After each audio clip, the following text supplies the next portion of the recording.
left. Welcome to my brand new segment, Control Freak, where I review some of my favorite and not so favorite video game controllers.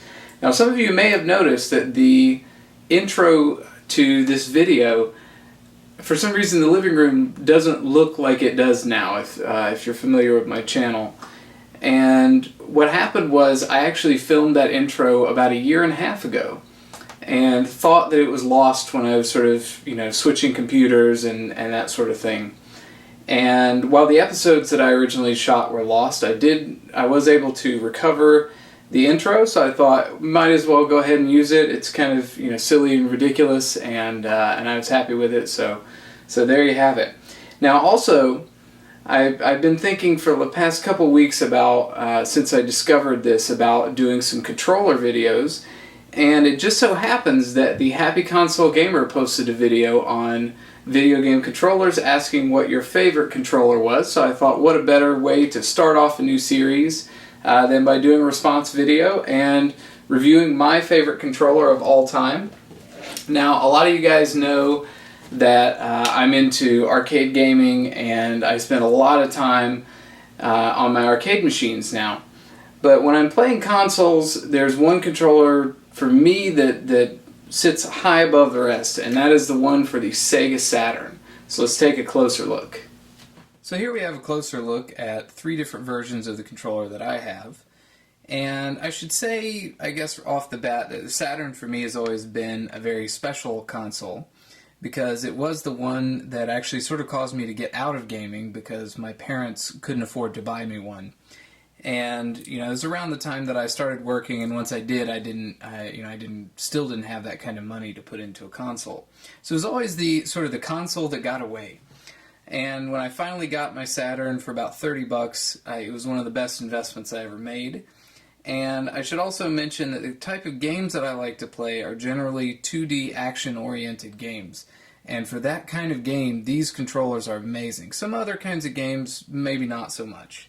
But I think for your 2D platformers, shoot-em-ups, which I'm a huge fan of, as many of you know, these are incredible controllers. Now, the 3 that I have here are from left to right. This is the North American model, and this is the Model 2 controller. There's also the Model 1, which is the bigger, bulkier one with the kind of funky D-pad on it. But I really prefer this Model 2 here. And this is the one with Japanese Saturn. There's a gray Saturn. There's a white one. There's even one that says "This is cool" on it, and it's sort of a smoky, translucent color. So anyway, but they're all the same controller. Depends on what color scheme you like. They all work the same. Whether you like the gray with this sort of, I'm not sure if you can see that, but like the purple, and then the dark purple up at the top, or you like the classic sort of all black with the gray shoulder buttons, or if you like the more colorful white one with the red shoulder buttons, and then the sort of multicolored. It actually reminds me of the Super Famicom controller a little bit in that respect, not really in any other, but the button colors are certainly unique. So the most important thing, of course, is how well does this thing work? The buttons are nice and solid, and I like the fact that I don't know if you can see this or not, but the bottom 3 buttons are all concave, and the top 3 are convex. There's also a size difference, so you should have no problem feeling the different buttons and which one you're on. The shoulder buttons feel nice. Not too much movement required, but you feel a nice solid click there. And generally it's pretty comfortable in the hands. I mean, it's a nice size, for me anyway.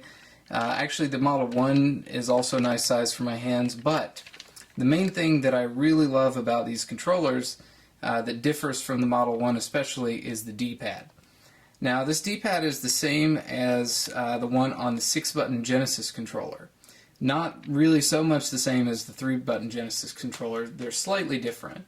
But the thing that I really love about this D-pad, and what makes it my favorite D-pad of all time, is if you see here, I can actually move this thing around and kind of just rock on it without actually having to move my thumb around. And that's one of my big complaints with most D-pads, is even like the Super Nintendo D-pad, which is also a great D-pad and it's most people's favorite. But my problem with it is it was sort of stuck in place and you would end up sort of rubbing all the meat off of your thumb. And same with the original NES, even though I also like that one. But this is by far my favorite one. It's nice, smooth plastic. You don't get fingerprints on it, although you do on the rest of the controller. Actually, it's not that hard to keep the fingerprints off. They've got the sort of textured plastic on most of the parts where you actually hold it. But yeah, you've got this nice sort of nice feeling plastic here. Your finger doesn't get stuck or anything like that. And like I said, you can just sort of roll around on it, and it's good for long hours of gaming. It's also good for very precise D-pad movements. So yeah, I think this is a solid controller, one that should be in everyone's collection. They make these now also as USB controllers, although be careful because some of them are Sega produced and some of them are third-party, and the third-party ones are junk. But if you can get a hold of a Sega-produced USB controller, you know, if you're wanting to play any sort of arcade games in MAME or anything like that with your computer, this is definitely sort of the model that is, I think, very nice for those sorts of things. So no matter what your color preference, this is a really solid controller and comes highly recommended.